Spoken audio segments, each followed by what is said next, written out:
प्रदेश के कर्मचारियों को 4% महंगाई भत्ता, पुरानी पेंशन की 4 बड़ी खबरें सामने निकल कर आ रही हैं, जिसमें 22 जनवरी अवकाश, अनुकंपा नियुक्ति, एचआरए 4% डीए पर भी बड़ी खबर है। तो साथियों, आइए न्यूज़ को विस्तार से देख लेते हैं। उससे पहले अगर आप चैनल पर नए हैं तो चैनल को सब्सक्राइब करके बेल आइकन को प्रेस करना ना भूलें। 22 जनवरी को अवकाश घोषित कर सकती है सरकार। 22 जनवरी को अयोध्या में श्री राम लला की प्राण प्रतिष्ठा कार्यक्रम का लाइव प्रसारण देश भर के मंदिरों में किया जाना है। प्रदेश के सरकारी कर्मचारी और विद्यार्थी भी इसके सहभागी बन सकें, इसके लिए अवकाश घोषित किया जा सकता है। सामान्य प्रशासन विभाग ने अवकाश के संबंध में प्रस्तुत मुख्य सचिव को भेज दिया है। बता दें कि रामलला की प्राण प्रतिष्ठा में उपलक्ष्य में उत्तर प्रदेश सरकार 22 जनवरी को अवकाश घोषित कर चुकी है। गोवा में भी सार्वजनिक अवकाश घोषित कर दिया गया। वित्त वर्ष 2024-25 के लिए 1 फरवरी को पेश होने वाले अंतरिम बजट में सरकार इनकम टैक्स में राहत की घोषणा कर सकती है। हालांकि यह राहत सिर्फ नई टैक्स व्यवस्था अपनाने वाले करदाताओं के लिए हो सकती है।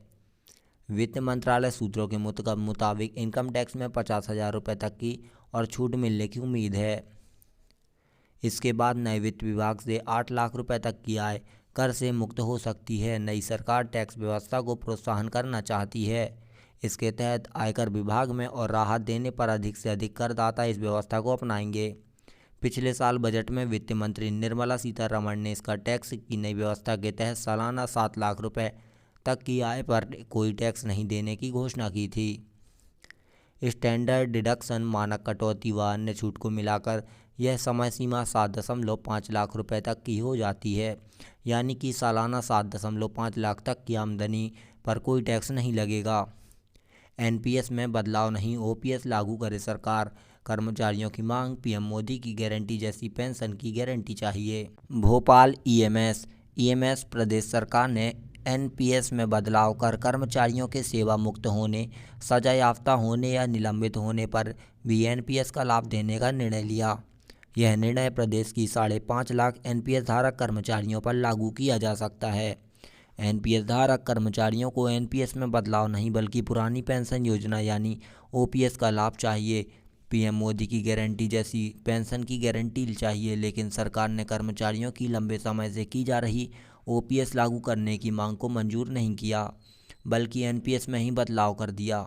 इस कारण कर्मचारियों में निराशा का वातावरण एवं असंतोष व्याप्त है।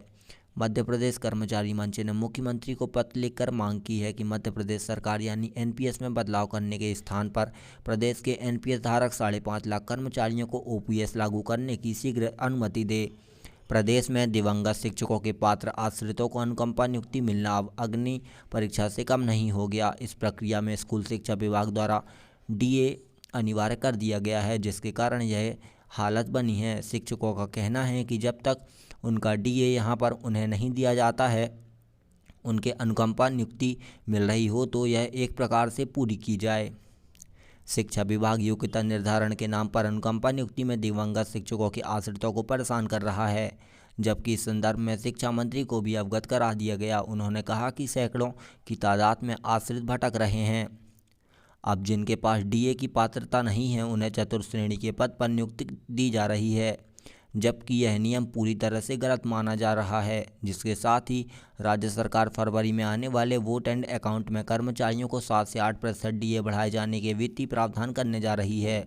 दरअसल मार्च 2025 तक कर्मचारियों को 14% डीए बढ़ाकर 56% कर दिया जाएगा। इसके लिए वित्तीय वर्ष 2024-25 में 6,000 करोड़ रुपए की अतिरिक्त व्यवस्था की जाएगी, जिससे कर्मचारियों का डीए भी बढ़ेगा।